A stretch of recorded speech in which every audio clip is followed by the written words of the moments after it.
ನಮಸ್ಕಾರ ಸ್ನೇಹಿತರೆ. ನಾಯಿ ಕಚ್ಬಿಡುತ್ತೆ ಇದೇ ಆಯಿತು.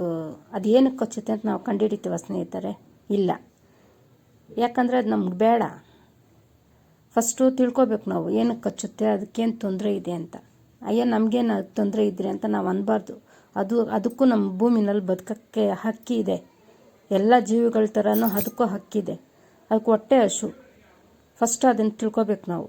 ಅದಕ್ಕೊಂದು ಒಪ್ಪತ್ತು ಊಟ ಹಾಕಬೇಕು. ಊಟ ಹಾಕಿದ್ರೆ ಹೊಟ್ಟೆ ತುಂಬಿದ್ರೆ ಎಲ್ಲದೂ ಮಲ್ಕೊಳ್ಳುತ್ತೆ. ಅದಕ್ಕೆ ಬೇಕಾಗಿರೋದು ಊಟ ಅಷ್ಟೇ. ಫಸ್ಟ್ ಆದರೆ ಎಲ್ಲಾದರೂ ಆಯ್ಕೊಂಡು ತಿಂತಾಯಿದ್ವು. ಸ್ವಚ್ಛ ಭಾರತ ಅಂದ್ಕೊಂಡು ಎಲ್ಲ ಕೆಳಗಡೆ ಯಾರು ಏನು ಒಂದು ಅಕ್ಕಿ ಕಾಳು ಹಾಕಲ್ಲ. ಎಲ್ಲ ಗಾಡಿ ಬರುತ್ತೆ, ಗಾಡಿಗೆ ಬಿಸಾಡ್ತೀವಿ. ರ್ಯಾಬಿಸ್ ಒಂದೇ ಕಾಯಿಲೆ ಅಲ್ಲ ಗೈಸ್. ದೇಶದಲ್ಲಿ ತುಂಬ ಕಾಯಿಲೆ, ಕೆಟ್ಟ ಕಾಯಿಲೆ ಇದೆ. ರ್ಯಾಬಿಸ್ ಬಂದರೆ ಇಂಜೆಕ್ಷನ್ ಹಾಕ್ಕೊಂಡಾದರೂ ವಾಸಿ ಮಾಡ್ಕೋಬೋದು. ಭಯ, ರೋಡಲ್ಲಿ ಹೋಗೋಕ್ಕೆ ಭಯ ಅಂದರೆ ಒಂದು ಕೋಲ್ ತೊಗೊಳ್ಳೋಣ, ಅದನ್ನ ಹೊಡಿಯೋಕ್ಕಲ್ಲ, ನಮ್ಮ ಸೇಫ್ಟಿಗೆ. ಕೋಲಿದ್ರೆ ಯಾವ ನಾಯಿಗಳು ಹತ್ತಿರ ಬರಲ್ಲ. ಎಷ್ಟೋ ಜನ ಹೆಣ್ಮಕ್ಳನ್ನ ಹಾಳು ಮಾಡಿ ಸಾಯಿಸಿ ತೊಗೊಂಬಂದು ಬಿಸಾಡ್ಬಿಟ್ಟು ಅವರೆಲ್ಲ ದಿಲ್ದಾರಾಗಿ ಓಡಾಡ್ತಾ ಇದ್ದಾರೆ.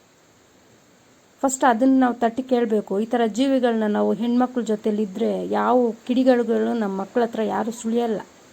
ಒಂದು ಬಿಸ್ಕೆಟ್ ಮಾಡಿ ಅಭ್ಯಾಸ ಮಾಡಿಬಿಟ್ರೆ ಯಾರು ನಮ್ಮ ಹೆಣ್ಮಕ್ಳ ಹತ್ರ ಬರಲ್ಲ. ಫಸ್ಟು ನಾವು ಅದನ್ನು ತಿಳ್ಕೊಬೇಕು. ಇದಕ್ಕೆ ಪ್ರಾಣ ಕೊಟ್ಟು ನಮ್ಮ ಮಕ್ಕಳ ಪ್ರಾಣನ ಉಳಿಸುತ್ತೆ ಅಂಥ ಜೀವಿಗಳಿದು. ಒಂದೊತ್ತು ಊಟ ಹಾಕ್ಬಿಟ್ರೆ ನಮ್ಮ ಜೀವನ ಉಳಿಸುತ್ತೆ. ರ್ಯಾಬಿಸ್ ಬಂದರೆ ಇಂಜೆಕ್ಷನ್ ಹಾಕ್ಕೋಬೋದು. ಹೆಣ್ಮಕ್ಳನ್ನ ಹಾಳು ಮಾಡಿ ಸಾಯಿಸಿ ಇದು ಮಾಡ್ತಾರಲ್ಲ, ಅದಕ್ಕೆ ಇಂಜೆಕ್ಷನ್ ಇದೆಯಾ ಗಾಯ್ಸ್? ಬಾಳೆ ಹೋಯ್ತು, ಹೆಣ್ಮಕ್ಳು ಬಾಳೆ ಹೋಯ್ತು. ನಾವು ಅದನ್ನು ತಿಳ್ಕೊಬೇಕು. ಇವುಗಳನ್ನ ಬಾಳಕ್ಕೆ ಬಿಡಿ, ಒಂದೊತ್ತು ಊಟ ಕೊಡಿ. ನಮ್ಮ ಕೈಯಲ್ಲಿ ಆಗಿಲ್ಲ ಅಂದರೆ ಒಂದೊತ್ತು ಊಟ ಕೊಡೋಣ. ಓಕೆ ಸ್ನೇಹಿತರೆ.